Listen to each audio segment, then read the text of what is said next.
Bismillahirrahmanirrahim. Assalamualaikum warahmatullahi wabarakatuh.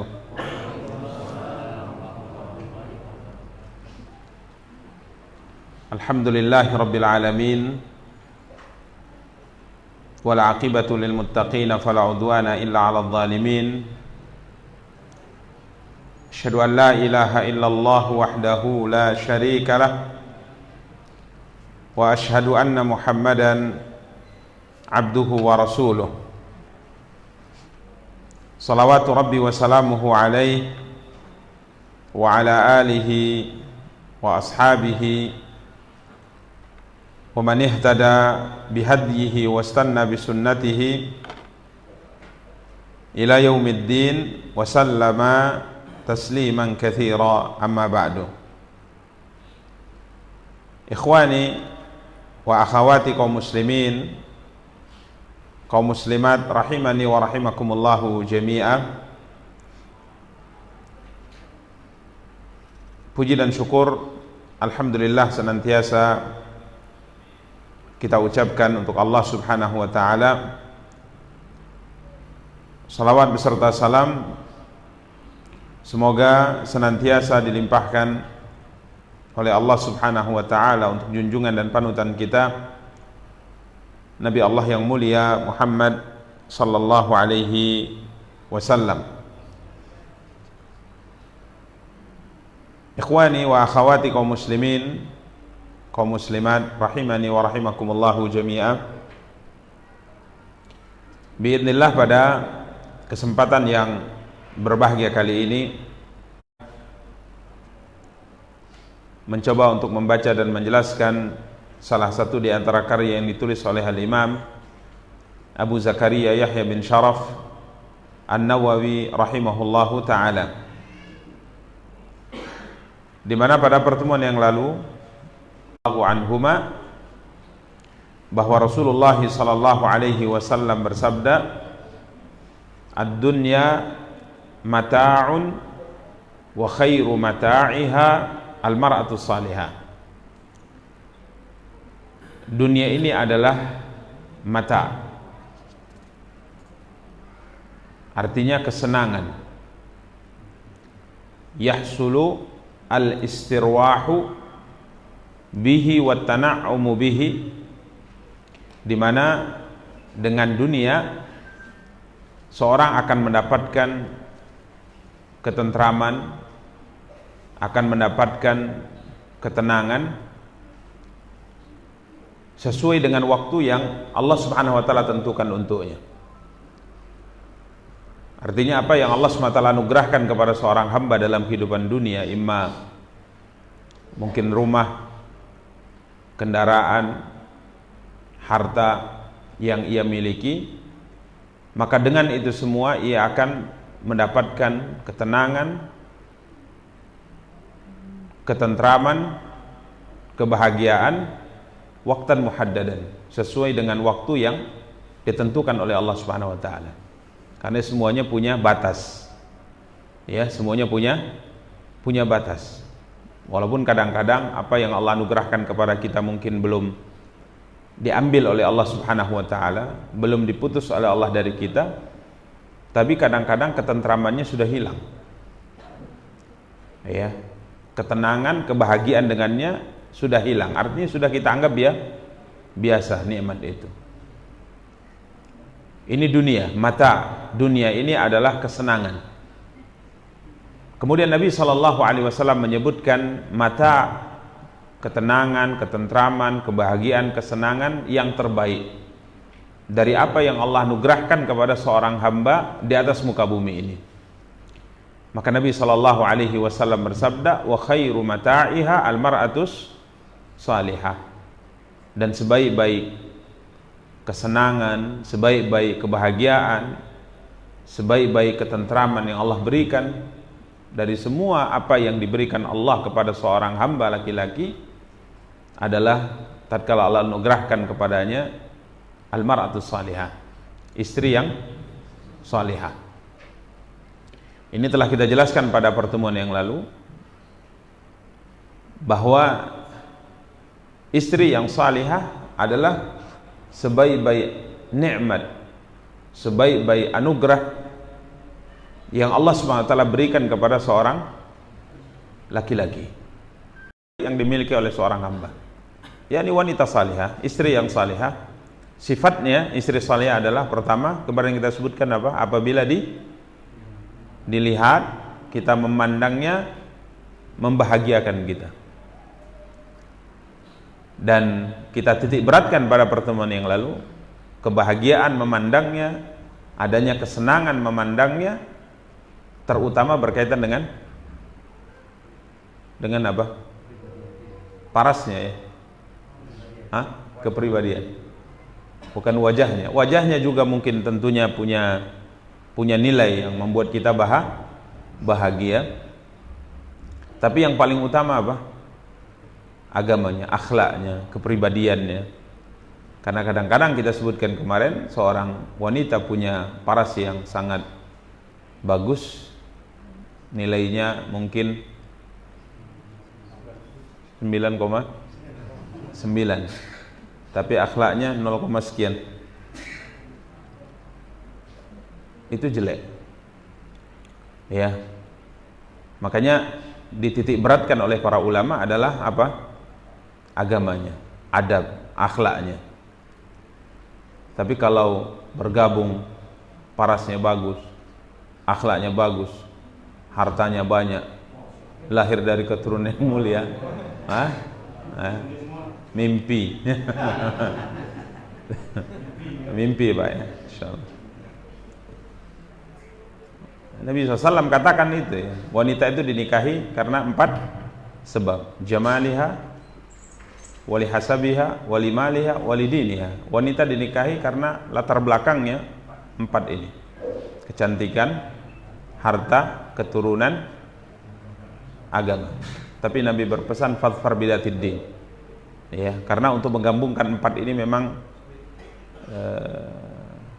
apa kalau dikatakan hampir mustahil.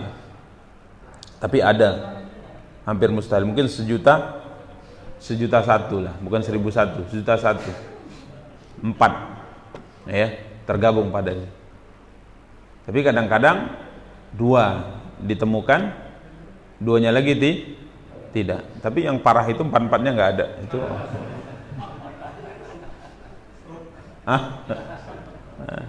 tidak punya apa namanya, tidak punya sifat yang dengannya ia apa namanya, seorang laki-laki punya keinginan untuk menikahinya. Maka subhanallah para ikhwan dan akhwat yang dimuliakan dan dirahmati Allah, ini sifat yang pertama, apabila dilihat ia menyenangkan. Kemudian yang kedua, sifat wanita salihah, kalau disuruh, diperintah, ia taat. Apapun yang kita perintahkan selama tidak bertentangan dengan syariat, dia manut, mengatakan dia siap mengerjakannya, tidak membantah, tidak menolak ya, taat mutlak selama perintah tadi tidak bertentangan dengan apa? Syariat. Ini senang kita melihatnya. Tapi kalau sedikit-sedikit disuruh bantah, ngelawan, malah nyuruh, ini sifat wanita salihah berkurang. Kemudian yang ketiga disebutkan dalam riwayat ini, sifat wanita salihah yang ketiga, idza ghaba anha hafizathu. Apabila suami pergi meninggalkannya karena sebuah keperluan, mungkin safar, bepergian jauh, maka ia bisa menjaga kehormatan dirinya dan menjaga keluarga dan harta suaminya ya. Bukan tatkala suami pergi melalak ya, tatkala suami pergi asal-asalan ya, suami pergi anak disiksa. Ini bukan wanita salihah ya. Ini 3 sifat yang telah kita sebutkan pada pertemuan yang lalu, dan ini pembahasan terakhir dalam bab yang kita sebutkan, bab ke-34, dan sekarang kita mulai masuk ke bab 35, bab hak suami atas istri. Jadi ini hak suami yang mesti ditunaikan oleh siapa? Oleh istri. Berarti babnya ini lebih harus diperhatikan oleh istri beliau sebagaimana biasanya membawakan dalil dari Al-Quran, kemudian baru hadis dari Nabi kita yang mulia sallallahu alaihi wasallam, sehingga benar-benar kitab ini adalah Riyadhus Shalihin, taman orang-orang saleh. Karena tatkala beliau menyebutkan tentang permasalahan, maka beliau akan bawakan ayat, kemudian bawakan apa? Hadis. Seakan-akan memang kita berada di taman yang indah, yang bahagia kita di situ, karena kita akan membaca, mendengar firman-firman Allah Subhanahu wa taala dan sabda-sabda Nabi kita yang mulia sallallahu alaihi wasallam. Sehingga sebagian para ulama menyebutkan kitab ini layak memang diberi nama dengan Riyadhus Shalihin. Pantas. Ya, al-ismu kal musamma kata mereka. Namanya itu sesuai dengan apa yang dinamakan dengannya. Baik. Dalil yang pertama yang boleh bawakan Al-Quran surat An-Nisa ayat 34. Ini walaupun bab ini berkaitan dengan hak kita suami yang harus diperhatikan oleh istri, tapi ayat ini juga mengingatkan kita tentang sesuatu yang harus diperhatikan oleh setiap suami. Allah berfirman, a'udzubillahi minasyaitonirrajim, ar-rijalu qawwamuna 'alan nisa. Ini peringatan kepada para istri, kaum laki-laki itu adalah pemimpin bagi kaum wanita. Jadi dalam rumah tangga sebagai pimpinannya itu siapa? Suami. Berarti anak buahnya, anggotanya siapa? Istri. Ya, ini hendaknya diperhatikan. Jadi jangan dibalik. Jangan dibalik. Yang mimpin rumah tangga adalah istri, laki-lakinya jadi anggota. Ini bahaya. Ya, terbalik dia. Ya. Yang layak menjadi nakoda, yang layak jadi supir, yang layak jadi pilot dalam rumah tangga adalah suami. Karena Allah mengatakan demikian, ar-rijalu qawwamuna 'alan nisa, dan hendaknya diperhatikan oleh setiap wanita bahwa suaminya adalah pimpinan dalam rumah tangga. Ini peringatan kepada kaum wanita. Makanya kadang-kadang suami mengatakan, hendaknya engkau paham, ar-rijalu qawwamuna 'alan nisa. Ini tengok, baca ini ayat nih. Atau kalau nggak bisa baca, saya bacakan.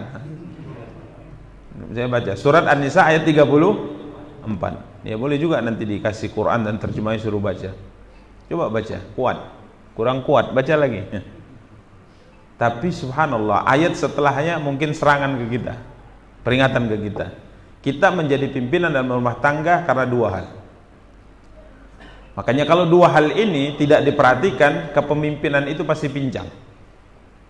Pasti apa? Pincang. Pertama, kenapa kita sebagai pimpinan dalam rumah tangga? Pertama, sebabnya wahbiyun, kata para ulama, anugerah dari Allah. Kemudian sebab yang kedua, kasbiyun, usaha dari kita. Jadi pertama adalah anugerah. Apa anugerah itu? Bima faddalallahu ba'dahum ala ba'd. Kenapa kita sebagai pimpinan dalam rumah tangga? Allah mengatakan oleh karena Allah telah melebihkan sebagian mereka laki-laki atas sebagian yang lain.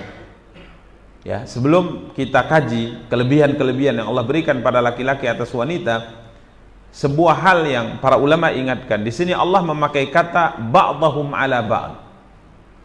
Allah tidak mengatakan bima faddalallahu ar-rijala 'alan nisa.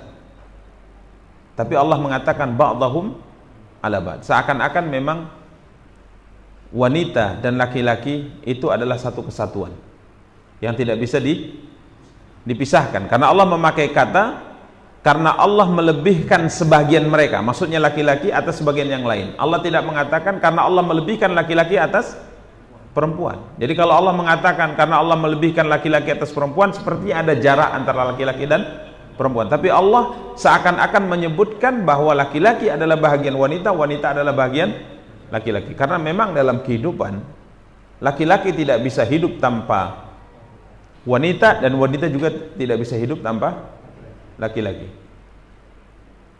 Ini fitrah. Siapa yang menyelisih fitrah ini berarti sudah tidak normal. Ya, Allahumma kecuali kata tidak normal ini dalam tanda kutip mungkin tidak normal dari sisi dari sisi penyakit mungkin, atau mungkin ketidakmampuan, kan bisa saja. Ada orang memang ya nggak menikah sampai meninggal. Kenapa? Karena tak punya kemampuan. Berarti ini kelemahan dari sisi takdir yang Allah takdirkan kepada dia, yang apa boleh buat? Ya, karenanya Umar bin Khattab tatkala melihat seorang yang terlalu lama berstatus jomblo, maka Umar mengatakan panjangnya kondisimu, artinya tidak menikah-nikah sampai seumur ini, hanya ada dua kemungkinan. Pertama, ajzun, karena memang lemah, tidak punya kemampuan. Yang kedua, karena maksiat. Yang kedua karena apa? Maksiat. Ya, kalau ajzun, apa boleh buat? Takdir Allah SWT, ya mungkin dia bisa melakukan hal, mungkin cari solusi, berobat dan sebagainya. Tapi yang ditakutkan adalah sebab yang kedua, yakni maksiat kepada Allah Subhanahu wa taala. Jadi Allah memakai kata ba'dhum ala ba'd. Ini menunjukkan bahwa laki-laki dan wanita itu adalah dua makhluk yang saling melengkapi. Ya, tidak mungkin bisa dipisahkan. Ya, lagi pula nenek moyang kita dahulu diciptakan memang dari tulang rusuk apa? Dari tulang rusuk Adam. Karena Allah SWT mengatakan min ayati an khalaqalakum min anfusikum azwajan litaskunu ilaiha. Dan di antara tanda-tanda kebesaran Allah adalah tatkala Allah menciptakan untuk kalian pasangan, yakni para istri, agar kamu hidup tenang di sisinya. Jadi ada ketenangan tatkala istri berada di sisi suaminya, dan tatkala suami berada di sisi istrinya. Ini bagi yang punya istri dan punya suami. Kalau belum punya, ya kayaknya pembahasannya belum nyambung. Ya, belum nyambung.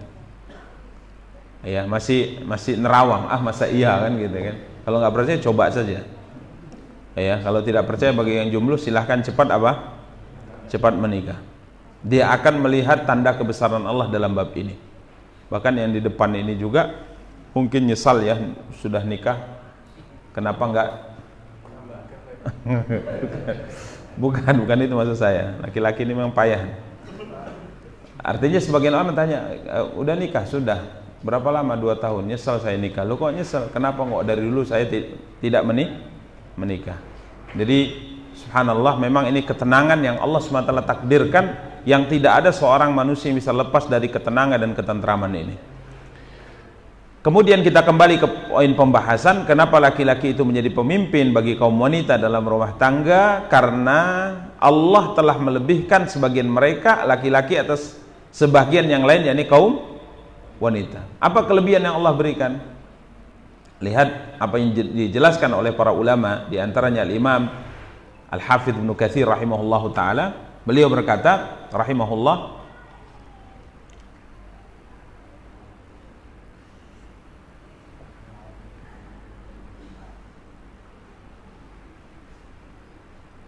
kita bacakan.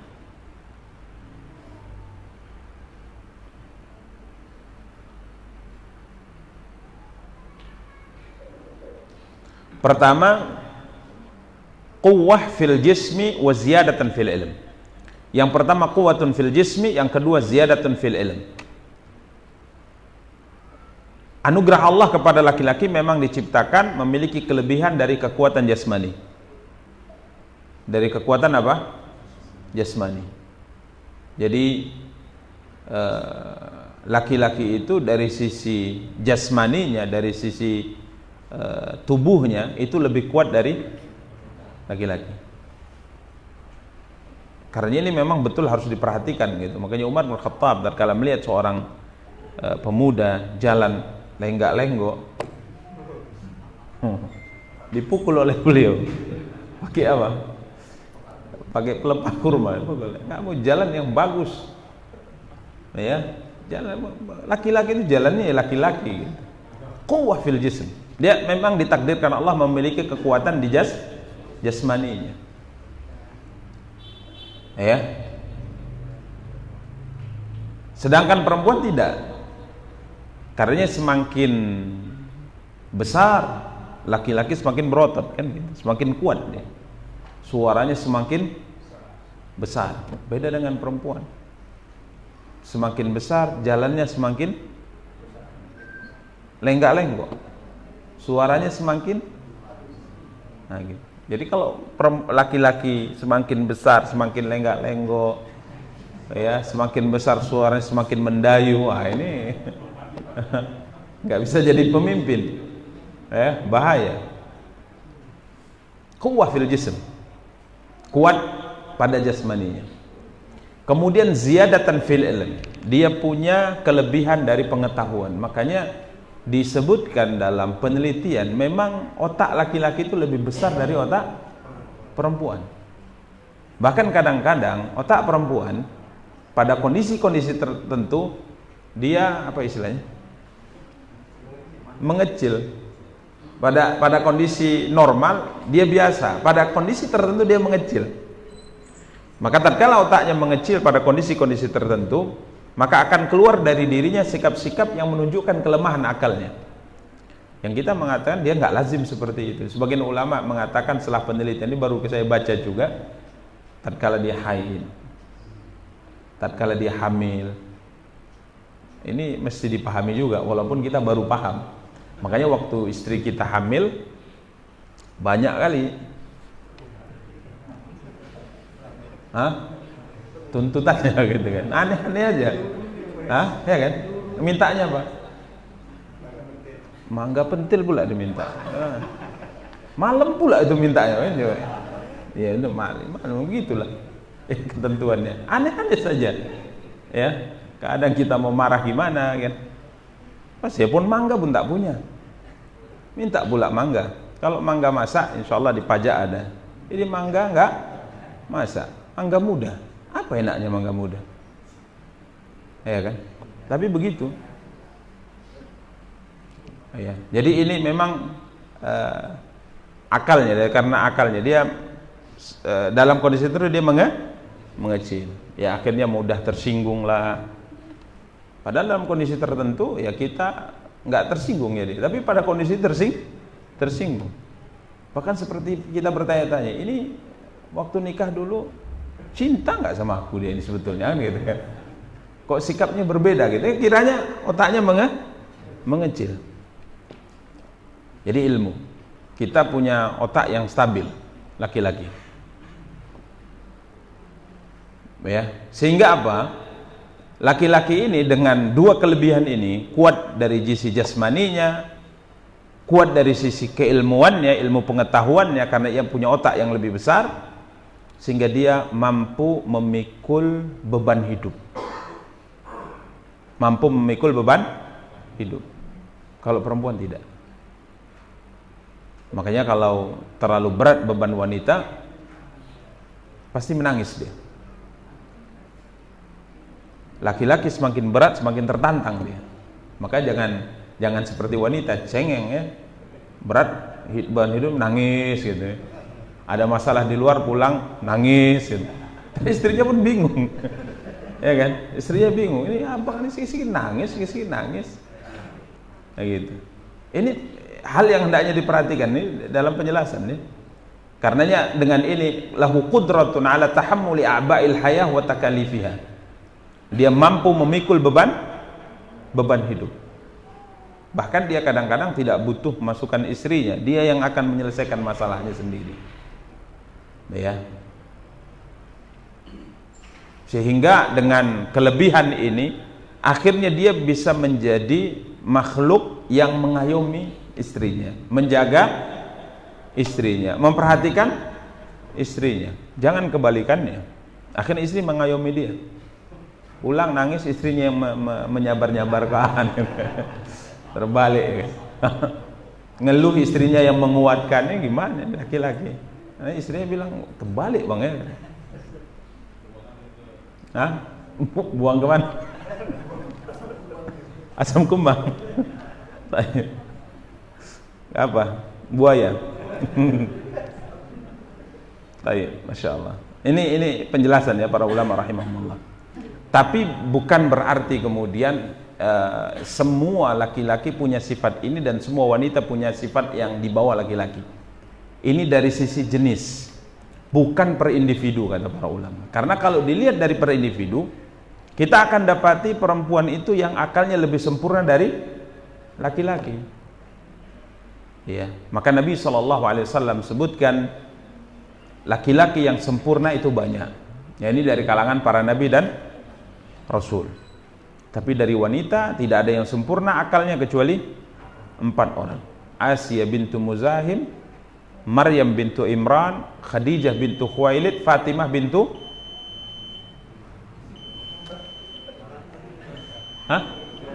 Udah kan?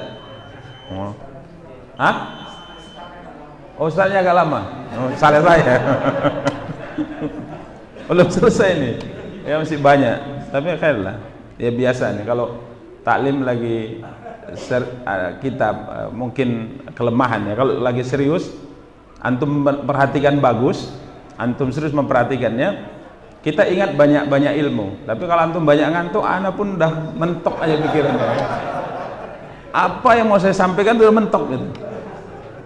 Kok lama kali gitu. Tapi kalau antum serius, ya kita pun ingat penjelasan ini. Tapi kalau lagi nggak serius, waduh habis. Ya, jadi intinya ya tadi Bapak bilang startnya lama ya, tapi tidak apa-apa, insya Allah kita lanjutkan setelah hari raya. Insya Allah, karena ini terakhir ya, karena malam Kamis depan itu sudah tanggal 18. Jadi kemungkinan kalau pemerintah menetapkan 19 berarti malam itu kita sudah apa?